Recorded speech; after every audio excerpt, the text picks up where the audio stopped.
আমরা অনেক কথা বলতাম, কিন্তু বলতে চাই না।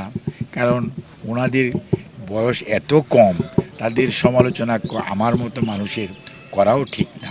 কিন্তু পত্রপত্রিকায় আমরা যা দেখি, কেউ যখন বলে আমাকে একটা গাড়ি কেউ গিফট করেছে, রাজনীতি করবেন আবার গাড়ি গিফট নেবেন এটা বলে বেড়াবেন, এটা খুবই কষ্টকর লাগে। এটা তো হতে পারে না।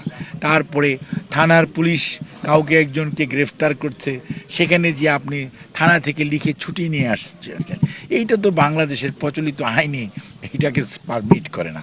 একটা দেশ পরিচালনা হচ্ছে, অন্তর্বর্তীকালীন সরকার আছে, মন্ত্রীদের উপরে একজন দুইজন করে প্রতিনিধি বসিয়ে রেখেছেন। এর আইনগত ভিত্তি কি দেশের মানুষ জানতে চায়। আর পত্রপত্রিকা আসছে বড় কথা, হাতে নাতে কারা ধরা পড়ছে। আপনাদের তো কেবল জন্ম হয়েছে, কাজে আমি বলবো যে আপনারা দীর্ঘ সময় পাড়ি দিতে হবে, সেটির জন্য প্রস্তুতি নিন।